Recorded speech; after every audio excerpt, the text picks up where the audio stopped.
हाँ साथियों, नमस्कार। स्वागत है आप सभी का आपके इस यूट्यूब चैनल टारगेट विद आशु पर। प्यारे साथियों, कैसे हैं आप सभी लोग? उम्मीद है एकदम शानदार होंगे और अपनी पढ़ाई को एक अच्छे स्तर से कर रहे होंगे। तो आज हम आप सभी लोगों के बीच में क्लास 9th की पहली poem the road not taken पर विस्तृत रूप से चर्चा करेंगे। इससे पहले हम क्लास 10th यानी हाई स्कूल की 4 पोएम पर चर्चा कर चुके हैं। तो चारों पोएमों को हम line by line full explain किए हैं हिंदी में, ताकि आप लोग अच्छे से इस कविता के बारे में जान जाए कि इस कविता में पोएट जो है क्या कह रहा है और क्या हमें संदेश देना चाह रहा है। ठीक है, तो अगर आप लोग अभी तक इस यूट्यूब चैनल टारगेट विद आशु को सब्सक्राइब नहीं किए हैं तो आज ही जाकर सबसे पहले आप चैनल को सब्सक्राइब कीजिए, अपने मित्रों के साथ शेयर कीजिए और उन्हें भी बताइए कि यहाँ पर क्लास 9th 10th से संबंधित इंग्लिश की सारी पोएम्स और सारे चैप्टर्स पर line by line full explain हो रहा है। मैं सोचा हूँ कि जो है आप लोगों के बीच में क्लास 9th और क्लास 10th इंग्लिश के जितने चैप्टर्स हैं सब चैप्टर्स को हम line by line full explain कर दें, ताकि आपको क्वेश्चन आंसर लिखने में आसानी हो और इसका हिंदी में एक्सप्लेन करने में भी आपको आसानी हो। जैसे अब क्या होता है, एमसीक्यू के माध्यम से क्वेश्चन पूछा जा रहा है, तो जब तक आप कहानी नहीं समझ पाएंगे और पोएम को दोनों को, तब तक आप एमसीक्यू को जो है कहीं से कर ही नहीं सकते, क्योंकि अब आपके बोर्ड परीक्षा में 20 क्वेश्चन एमसीक्यू आता है, जिसे आपको हर हाल में सही करना होता। पहले क्या था, लिखित होता, तो आप लिख देते थे कुछ भी, कहानी समझे पोएम समझे आप लिख दिए, आपको नंबर मिलेगा। लेकिन अब आपको टिक लगाने गोला भरना है, और गोला सही हुआ तो सही, गलत हुआ तो गलत। तो इसीलिए हम जो है इन सभी पोएमों को, सभी चैप्टर्स को, जितने प्रोज हैं पोइट्री हैं, सबको मैं सोचता हूँ हिंदी में line by line full explain कर दूँ, ताकि आप लोगों को एमसीक्यू करने में या क्वेश्चन आंसर करने में बहुत ही आसानी हो।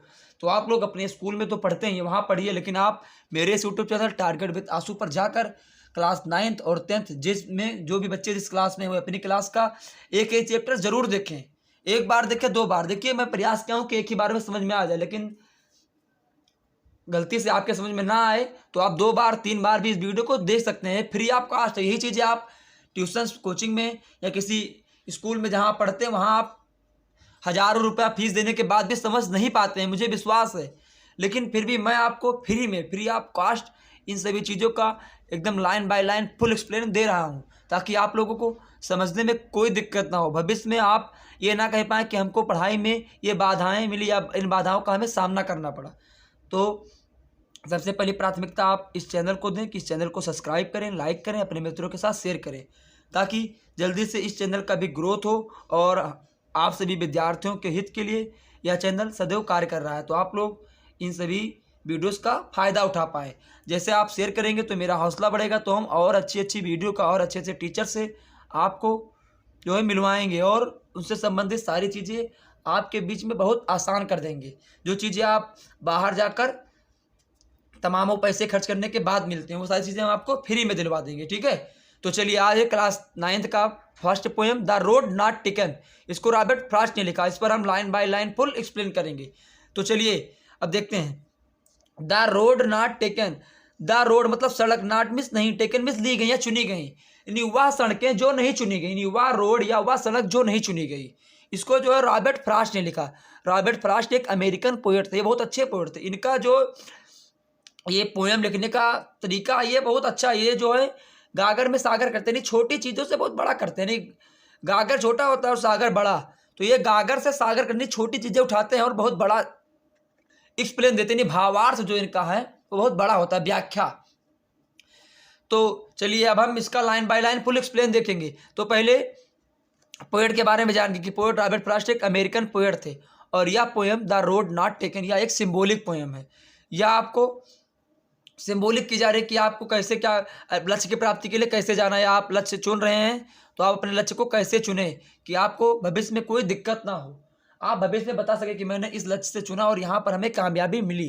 ठीक है, तो चलिए अब हम देखते हैं इसका line by line full explain. Two roads diverge in a yellow wood and sorry I could not travel both and be one traveller long I stood and look down one as far as I could to where it bent in undergrowth। ये पहला stanza है। तो देखिए line by line explain करेंगे हम आसानी से, थोड़ा गौर कीजिएगा। 2 रोड्स यानी 2 सड़कें डिवर्स में विभक्त हैं या बटी हुई हैं, इन मिस में आ एलो मिस पीले उर्स मिस जंगल में, यानी 2 सड़कें पीले जंगल में विभक्त हैं। एंड सॉरी, और बड़े दुख की बात है कि आई कुड, मैं नॉट नहीं ट्रेवल मिस यात्रा बोथ मिस दोनों, यानी मैं दोनों की यात्रा नहीं कर सकता। इन्हीं जो है जंगल में 2 सड़कें बटी हुई हैं पीले जंगलों में, तो कभी अकेला है तो कह रहा एंड सॉरी, बड़े दुख की बात है कि मैं दोनों की यात्रा नहीं कर सकता। एंड बी वन, क्योंकि मैं अकेला ट्रेवल में यात्री हूँ। लॉन्ग स्टूड, मैं देर तक खड़ा रहा, यानी मैं अकेला यात्री देर तक खड़ा रहा, मैं अकेला यात्री हूँ, मैं दोनों की यात्रा नहीं कर सकता। पहले आप लाइन बाय लाइन देखिए, इसके बाद हम पूरे स्ट्रेंजर का मतलब बताएंगे, ठीक है। तो एंड बी वन ट्रेवलर, मैं अकेला यात्री हूँ, लॉन्ग स्टूड जो मैं खड़ा रहा, एंड लुक्ड मैं देखता रहा, डाउन वन अकेले मतलब एक सड़कों को, एज फार एज जितना मैं देख सकता था, आई कुड मतलब मैं देख सकता था, एज फार एज मतलब जितना दूर तक, ठीक है। टू वेयर जहाँ, it bent in under growth, यानी पेड़ों की झुरमुटे जो है मुड़ी हुई थी या उनकी झड़कों में लुप्त हो गई थी, ठीक है, नहीं खो गई थी। तो इसमें कह रहा है कभी कभी जो है जंगल में गया है तो वहाँ जो है 2 सड़कें बटी हुई हैं, तो कभी कन्फ्यूज है, नहीं इधर एक रोड है इधर एक रोड है, बीच में ये कभी खड़ा हुआ है, तो ये कन्फ्यूज है कि मैं इधर जाऊँ कि इधर जाऊँ। तो वहाँ बता रहा है कि 2 सड़कें यानी पीले जंगलों से बटी हुई थी। तो बड़े दुख की बात है कि मैं जो है अकेला यात्री था और मैं दोनों की यात्रा नहीं कर सकता था। तो मैं क्या किया, मैं देर तक खड़ा रहा और देखता रहा एक सड़क को, किसको, वन यानी एक सड़क को, ट्रेवल मीन्स यात्री अकेला था, तो मैं दूर तक एक सड़क को देखता रहा जहाँ तक मैं देख सकता था। कहाँ तक, जहाँ जो है पेड़ों की झुरमुटों से रास्ते खो जाते नहीं लुप्त हो जाते, वहाँ तक मैं अकेला देखता रहा। तो पहली लाइन आपके समझ में अच्छे से आया होगा, मुझे विश्वास है। एक बार फिर देख लीजिए, 2 रोड से 2 सड़कें डिबस बटी हुई थी, इना एलो मिर्च नहीं पीले जंगलों से, एंड सॉरी बड़े दुख की बात है, आई कुड मैं नहीं कर सकता था, नॉट ट्रेवल यात्रा बहुत दोनों की, यानी मैं दोनों की यात्रा नहीं कर सकता था। एंड बी वन ट्रेवल मैं एक अकेला यात्री था, आई शुड जो मैं खड़ा था देर तक खड़ा था, एंड लुक्ड मैं देखता रहा, डाउन वन अकेला एक सड़कों को, एज फार एज गुड जितना मैं देख सकता था, टू वेयर जहाँ तक, इट बेंट मुड़ी हुई थी, इन अंडरग्रोथ पेड़ों की झुरमुटों से जहाँ तक सड़कें खो जाती हैं, नहीं मुड़ी हुई थी, वहाँ तक मैं अकेला देखता रहा। तो ये हुआ पहला लाइन का एक्सप्लेन। इसके बाद हम दूसरी लाइन देखेंगे। देन टुक, तब टुक मैंने चुना या लिया, द अदर दूसरे, जस्ट फार एज दूसरे रास्ते को चुना जो मेरे लिए अच्छा था, यानी तब मैं दूसरे मार्ग को चुना जो मेरे लिए अच्छा था। एंड हैविंग परहैप्स और शायद, द बेटर क्लेम और शायद वो पहले से अच्छा रहा हो, यानी पहले से अधिक अच्छा हो, इसीलिए बिकॉज मिस इसलिए इट वाज ग्रेसी क्योंकि उस पर घास उगी थी, एंड वांटेड यार उस पर कोई चला हुआ नहीं था। यानी कभी कह रहे हैं कि देन टुक तब मैंने चुना, द अदर अन्य रास्ते को, जस्ट फॉर है जो मेरे लिए अच्छा था, एंड हैविंग परहैप्स और शायद द बेटर क्लेम और वह मेरे लिए अधिक अच्छा था, यानी तब मैंने जब दूसरे रास्ते को चुना तो वो रास्ता मेरे लिए बहुत अच्छा था। बिकॉज इसलिए अच्छा था क्योंकि इट वाज ग्रेसी उस पर घासें उगी हुई थी, एंड वांटेड वियर और उस पर कोई भी पद चिन्ह या पैरों के निशान नहीं थे। दो यानी यद्यप, as for that the passing there, यानी यद्यपि आगे जाने पर मैंने पाया, नहीं आगे गया तो पासिंग देयर मैं पाया, had worn the really about the same, यानी जब मैं आगे गया तो मैं पाया वास्तव में पहले पैरों के निशान पाया जितना कहाँ था ना पहले था, यानी रेली जितना वास्तव में पहले वाले सेम यानी पहले वाले रास्ते पर जितना था। तो कभी कह रहे हैं कि देन टुक तब मैंने चुना अदर रास्ते को, जस्ट फॉर जो मेरे लिए अच्छा था, एंड हैवी पर अब शायद बेटर वो मेरे लिए बहुत अच्छा रहा हो, बिकॉज क्योंकि इट वाज ग्रेसी उस पर घासें उगी हुई थी, अनवांटेड है और उस पर कोई भी पैरों के निशान नहीं थे।